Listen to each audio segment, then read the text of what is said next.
खत्म नबूवत के सदके अल्लाह ने दीन का मेहनत हर मुसलमान में दे दिया। जिसने कलमा पढ़ा ला इलाहा इल्लल्लाह मुहम्मदुर रसूलुल्लाह, तो दीन का मेहनत इसके जिम्मे है। अल्लाह इसके बारे में इससे पूछेगा। हम जिम्मेदार हैं। जिम्मेदार वो होता है जब कोई काम उसके हवाले कर दे। तो अल्लाह ने ये दीन का मेहनत हमारे हवाले किया और हमें बेहतरीन उम्मत का विकास किया है। कुरान कि तुम बेहतरीन उम्मत, सारी उम्मतों की बुराई का जिक्र किया और नबी सल्लल्लाहु अलैहि वसल्लम की उम्मत की भलाई का जिक्र किया। और सब नबी बाद में जन्नत जाएंगे, मोहम्मद सल्लल्लाहु अलैहि वसल्लम पहले जन्नत में जाएंगे। सारी उम्मत पहले आई, नूह अलैहिस्सलाम की उम्मत हज़ारों साल पहली उम्मत आई। जब तक इस उम्मत का आखिरी उम्मत जन्नत में दाखिल न हो, दूसरी उम्मत की उम्मत दाखिल। सबसे पहले ये उम्मत जन्नत में जाएगी। तो इसके लिए कोई बात है, कोई काम है जो अल्लाह ने। तो जो भी अपना काम करता है तो वो सुकून से होता है, चैन से होता है। और जो काम छोड़ देता है तो वो फिर बेचैनी होती है। तो अल्लाह ने हमारी दुनिया और आखिरत कामयाबी दीन में रखी और दीन हमारी जिंदगी में आएगा मेहनत से। আলহামদুলিল্লাহ, আল্লাহ তাআলার ফজল ও করম আমাদের উপর আল্লাহ তাআলার মেহেরবানি যে আল্লাহ পাক আমাদেরকে জামাতের সহিত উপযুক্ত ইমামের পিছনে 4 রাকাত ফরজ নামাজ আদায় করার তৌফিক দান করছে। এই জন্য সকলেই বলি আলহামদুলিল্লাহ। মেহমান বলতেছেন এই যে আমরা এখানে বসছি, এটা কিসের নিসবতে? দ্বীনের নিসবতে। কিসের নিসবতে? দ্বীনের নিসবতে।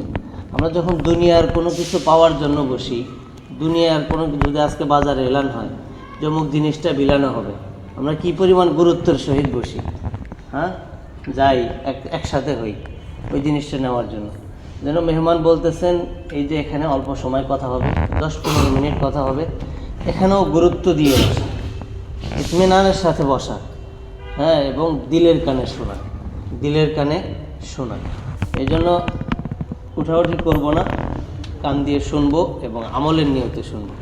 মেহমান বলতেছেন যে প্রত্যেকটা ব্যক্তি জানে ভালো কি মন্দ কি, ভালো কি মন্দ কি প্রত্যেকে জানে কি না? অবশ্যই জানে, চিনে ভালো কোনটা মন্দ কোনটা। এই জন্য আমরা এক কালিমা পড়ছি, লা ইলাহা ইল্লাল্লাহু মুহাম্মাদুর রাসূলুল্লাহ সাল্লাল্লাহু আলাইহি ওয়াসাল্লাম। এই যে আমরা কালিমা পড়ছি, আল্লাহ তাআলা কি অর্থ কি? আল্লাহ ছাড়া কোনো মাবুদ নাই, মুহাম্মাদুর রাসূলুল্লাহ সাল্লাল্লাহু আলাইহি ওয়াসাল্লাম আল্লাহ তাআলার রাসূল। হ্যাঁ, তো এই যে কালিমা যে আমরা পড়ছি, আল্লাহ তাআলা আমাদেরকে নেয়ামত দান করছে, এটার জন্য আমরা এক পোশাক পরিধান করছি। সেটা কি? সেটা হলো আমরা এক জিম্মাদার হয়ে গেছি। জিম্মাদার কাকে বলা হয়? যখন কারো উপর কোনো জিনিসের হাওয়ালা করে দেওয়া হয়, কোনো জিনিসের মালিক বানায় দেওয়া হয়, তখন ওই ব্যক্তি ওই জিনিসের কি হয়ে যায়? জিম্মাদার হয়ে যায়, ওই জিনিসের মালিক হয়ে যায়। তার উপর এক দায়িত্ব চলে আসে, তার উপর এক রাহবারির জিম্মাদারি চলে আসে। আর সেটা হলো খতমে নবুয়ত। আল্লাহ রসুল দুনিয়াতে আসছিলেন, আসার পরে প্রত্যেকটা ঘরে ঘরে বারে বারে দাওয়াত দিয়েছেন। দাওয়াত দিতে দিতে যখন ওনার হায়াত শেষ হয়ে গেছে, সর্বশেষ জামানায় বলে গেছে যে এই যে আমি দাওয়াত দিতেছি, কালিমার দাওয়াত দিতেছি, সর্বশেষ আমার পরে আর কোনো নবী আসবে না। এই কাজের জিম্মাদারি একমাত্র আমার উম্মত আনেওয়ালা কিয়ামত পর্যন্ত যত মানুষ আসবে, যত মানুষ এই কালিমাকে গ্রহণ করবে, তাদের উপরে এই দায়িত্ব আমি দিয়ে গেলাম। তো সুতরাং আমরা এই দায়িত্বকে নিছি, আল্লাহ আমাদেরকে এই দায়িত্ব দিছি, এই দায়িত্ব আমাদেরকেই পালন করতে হবে। এই দাওয়াতের মেহনত আমাদেরকেই করতে হবে। যদি আমরা এই দাওয়াতের মেহনত করি, তা আল্লাহ তাআলা আমাদেরকে সাহাবাদের মতো এরকমভাবে নুসরত করবে, সাহায্য করবে, যেরকমভাবে সাহাবাদেরকে করছেন। মেহমান বলতেছেন যে সাহাবাদেরকে কীরকমভাবে মেহনত করছেন, সাহাবাদেরকে আল্লাহ তাআলা কীরকমভাবে নুসরত করছেন, কীরকমভাবে সাহায্য করছেন, কীরকমভাবে তাদের জীবনকে সুন্দর করে দিয়েছেন, আমাদের জীবনকেও ওরকমভাবে সুন্দর করে দিয়েছেন। कोई कुछ सोचे कि मुसलमान को क्या इंशाअल्लाह जल्दी बात करेंगे, 2 मिनट बैठ के थोड़ा सा बात होगा, जानने की कोशिश पूरी साथी में करें, कोशिश करेंगे इंशाअल्लाह।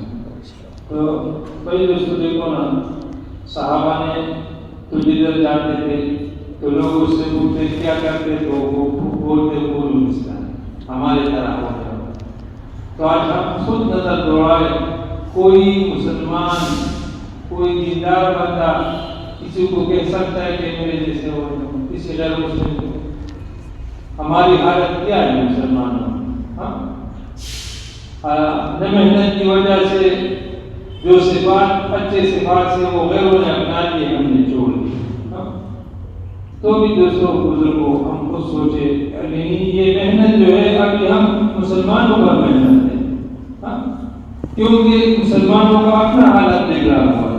आज मुसलमानों को क्या हालत है? हर जगह देखो, हमारी बाजारों में दीन नहीं है, हमारे घरों में दीन नहीं है, हमारे तन में दीन नहीं है, और तो किस तरह हम किसी को कह सकते हैं कि तुम मुसलमान हो?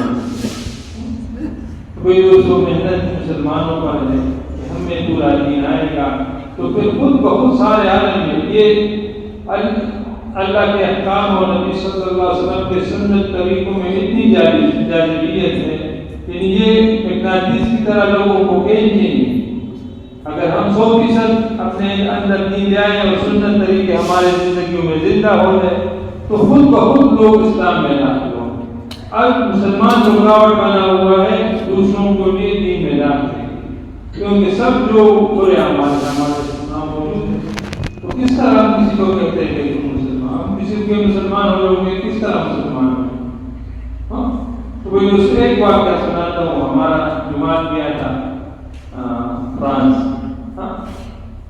तो वहाँ वो सुन्नत तरीके से पगड़ी और सब कुछ, और तो उनके साथ एक पादरी जो था, उनका जो फ्रांस का सबसे पादरियों का जो बड़ा होता है, वो मुसलमान हो गए। तो फिर उससे पूछा कि तुम क्यों मुसलमान हो? तो उसने कहा मैंने कुरान को बहुत पढ़ा, सारी किताबों को पढ़ा, हदीस मैं किताब पढ़ता था, समझा था ये इस्लाम तो बहुत अच्छा दीन है, लेकिन कोई मुझे मिलता नहीं कि किताबों में तो है, लेकिन फिक्र में कहीं भी नजर नहीं आती। किसी मुसलमान के शक्ल में वो किताब में है, न उसका मामलात है, न उसका दीन है, तो मैं किस तरह मुसलमान हूँ? तो जुमात पर उतरते फ्रांस में तो वो एक बार में नमाज पढ़ रहे थे, अज़ान किया, नमाज पढ़ा, तो एक बार मैंने देखा फिर इसके पीछे पीछे फिरता था, आखिर में वो मुसलमान कहते हैं कि मैंने आप लोगों को देखा और फिर किताब को देखा, तो वही सब कुछ वही सब कुछ मौजूद। तो इंशाअल्लाह हम दीन पर आएंगे, दीन के मुताला के अहकामात और नबी सल्लल्लाहु अलैहि वसल्लम के तरीकों पर जिंदगी गुजारेंगे, तो अल्लाह हमारे दुनिया में बना देगा और आखिरत में बना देगा, और खुद ब खुद लोग इस्लामी बना। আলহামদুলিল্লাহ। মেহমান বলতেছেন যে সাহাবারা দাওয়াত দিচ্ছেন না, সাহাবারা মেহনত করতেছেন না, মেহনত করছেন কি করছেন না, আপনারা কথা বুঝতেছেন? তাহলে বুঝলে স্বীকারোক্তি দেন। হ্যাঁ, আমি যে ভাষায় কথা বলতেছি একটু স্বীকারোক্তি দেন, তাহলে বুঝবো যে বুঝতেছেন। আর যদি বুঝতে কষ্ট হয় আমি আরও ধীরে বলার চেষ্টা করবো ইনশাআল্লাহ। তো সাহাবারা দাওয়াত দিচ্ছেন, তাদের দাওয়াত গ্রহণ করছেন, তো তাদের ভিতরে আল্লাহ রসুলের সুন্নত ছিল, তাদের ভিতরে আল্লাহ রসুলের বাতানো পদ্ধতি তাদের শরীরের সাথে ফিট করে নিয়েছিল, আল্লাহ রসুলের বাতানো সুন্নতকে তারা আঁকড়ায় ধরছিল। তখন গিয়ে যাকেই দাওয়াত দিছে সে দাওয়াতকে গ্রহণ করছে। মেহমান বলতেছেন যে আমরা যদি এখন কোনো এলাকায় যাই, কোনো মুসলিমকে যদি আমরা দাওয়াত দিই, যদি বলি যে তুমি কালিমা পড়ো, হ্যাঁ, যদি কালিমা পড়ে সে আমার দিকে তাকায়, সে কালিমা কিভাবে পড়বে? আমার ভিতরে আল্লাহ রসুলের সুন্নত কতটুকু ফিট আছে আমার চলার পথে, হ্যাঁ, আমার জীবনের শুরু থেকে নিয়ে শেষ পর্যন্ত, সকাল থেকে নিয়ে সন্ধ্যা পর্যন্ত, এরকমভাবে আমার ঘর, আমার পরিবার, আমার বিবি বাচ্চা, আমার বিবাহ শাদী, আমার চলাফেরা, এই সব কিছুর মধ্যে সুন্নত কতটুকু আছে। আমাকে দেখে একজন সাহাবীর দিকে একজন কাফের মুশরিক তারা যখন তাকায় থাকতো, দেখতো, আর সে যখন দাওয়াত দিতে যেত তাদেরকে দেখে ইসলাম গ্রহণ করত।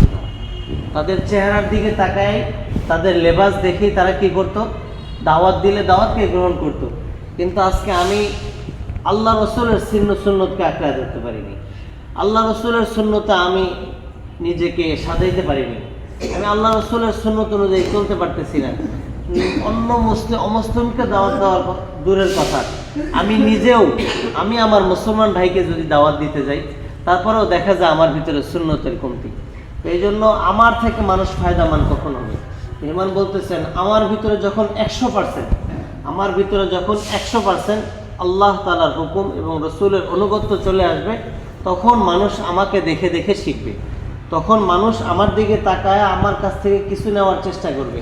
যেমনিভাবে একটা ফুল খুব সুন্দর করে ফুটে থাকে, চতুর্দিকে মানুষ থাকলে তার নজর ফুলের দিকে যায় কি যায় না? অবশ্যই যায়।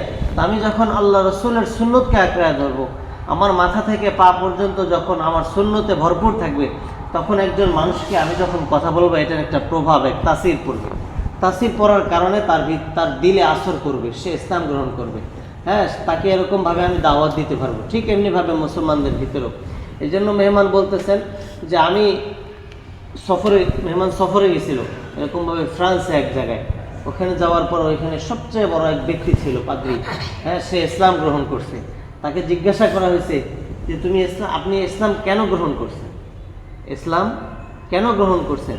কালিমা কেন গ্রহণ করছেন? এর অর্থ কি? সে বলছে আমি অনেক কিতাবাদি পড়ছি।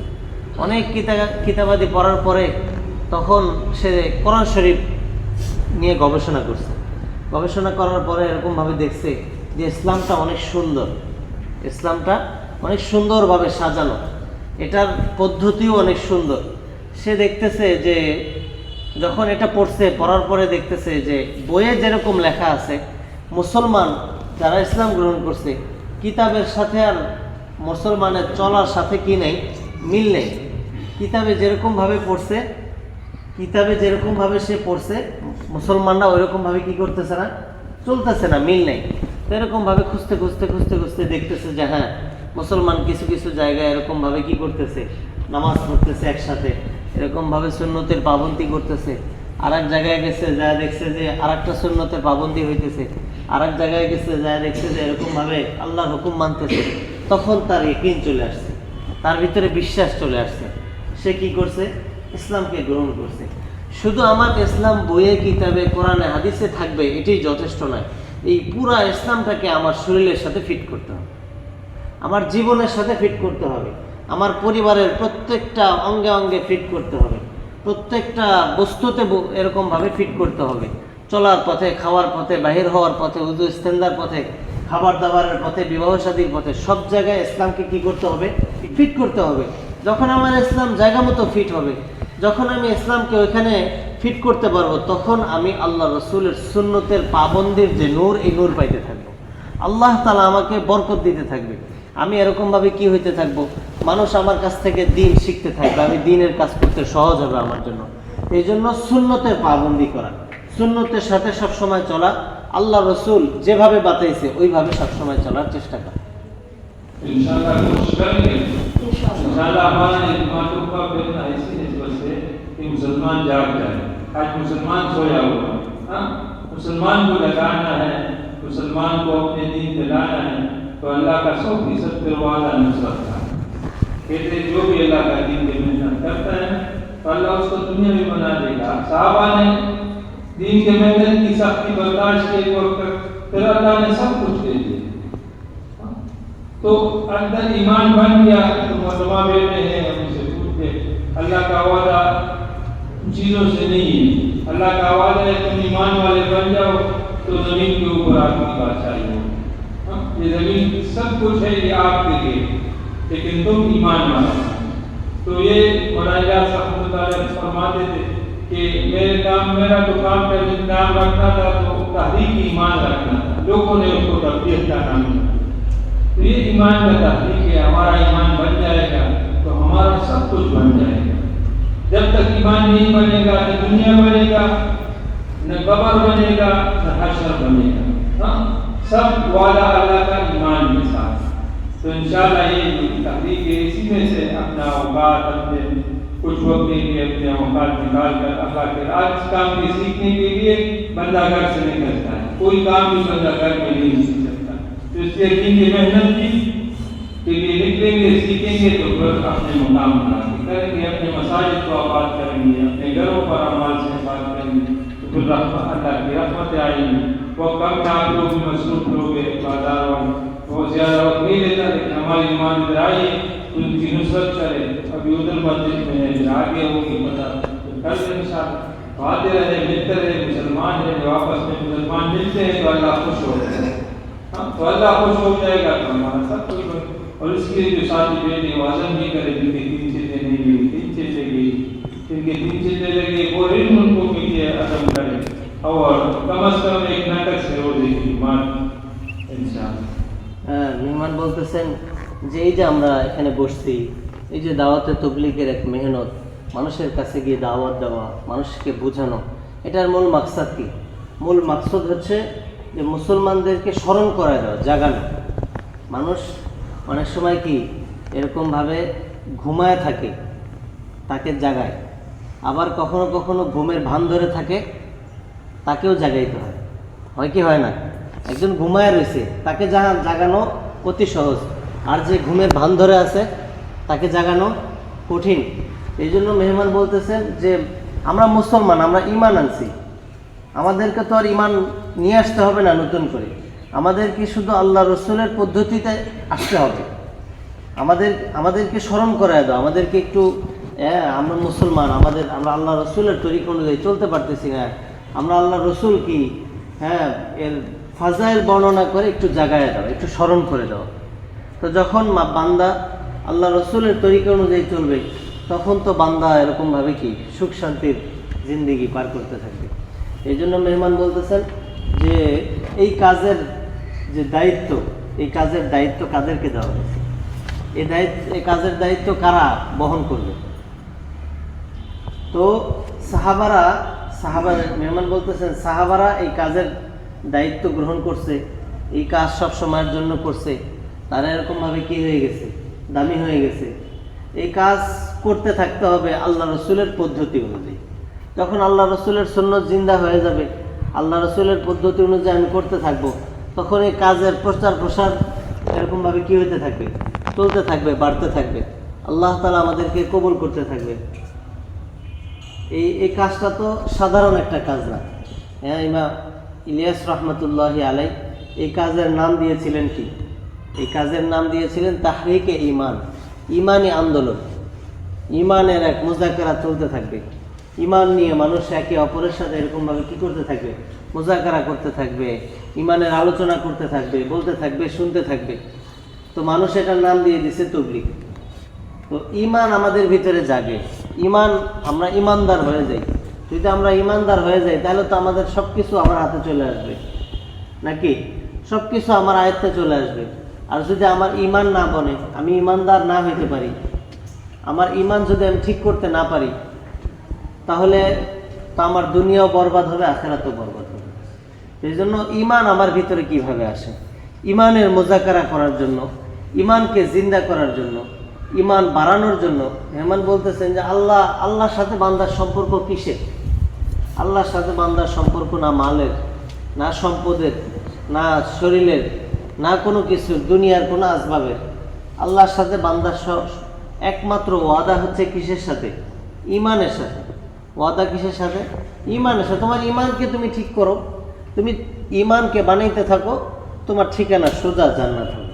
তুমি ঈমান নিয়ে আসো, তোমার সাথে আমার ঈমানের সম্পর্ক। সাহাবারা ঈমান বানিয়েছেন, আল্লাহ তাআলা ঈমানের সাথে ওয়াদা করছে। সাহাবেদেরকে এরকমভাবে দুনিয়াতে থাকা অবস্থায় জান্নাতের ঘোষণা দিয়ে দিছে কি দিছে না? তো ঈমানের সাথে আল্লাহর সম্পর্ক, আমাদের কোনো আসবাবের সাথে আল্লাহর সম্পর্ক না। এই জন্য ঈমান বানানোর জন্য মেহমান বলতেছেন যে আমরা পাকিস্তান থেকে আসছি, জামাত অমুক জায়গায় আসছে, আপনারা তো এখানে অনেক ব্যবসা বাণিজ্যে থাকেন, লম্বা সময় কথা বলার প্রয়োজন নেই। শুধু এতটুকু বুঝেন যে যখন একটা জামাত আসে, ওই জামাতের সাথে মোলাকাত করা, ওই জামাতের সাথে গিয়ে দেখা করা। যে সমস্ত ভাই দিনের দিকে আসতে পারতেছে না, ঈমানের দিক দিয়ে দুর্বল, তাদেরকে নিয়ে তাদের কাছে নিয়ে গাছ করানো, তাদের কাছে বারবার নিয়ে যাওয়া, তাদের সাথে এরকমভাবে সাক্ষাৎ করা, কথা বলা, দেখা সাক্ষাৎ করা, একটু তাদের সাথে মোলাকাত করানো। তো এর দ্বারা কি হবে? আমাদের ঈমান বাড়তে থাকবে। এই জন্য মেহমান বলতেছেন যে আপাতত এখন এখানে যারা 3 চিল্লা দেন নাই, যাদের 3 চিল্লা পুরা হয় নাই, তারা নিজ নিজ জায়গা থেকে নিয়ত করেন। দেখেন মেহমানরা আসছে সেই পাকিস্তান থেকে, 7 মাসের জন্য আসছে, লক্ষ লক্ষ টাকা খরচ করে আমাদের ঈমান মজবুত করার জন্য আসছে, নাকি আমার ঘরের একটা খুঁটি মজবুত করার জন্য আসছে? ঘরের খুঁটি মজবুত করার জন্য আসতো না? ওনারা আসছে ইমান তাজা করার জন্য। প্রথমে হচ্ছে আমার ইমান কিভাবে তাজা, ওনারা এই ফিকির নিয়ে আসছে। এখন আসার পরে ওনারা দেখতেছেন যে আমাদের বাংলাদেশের মানুষ সকলেই ইমানদার।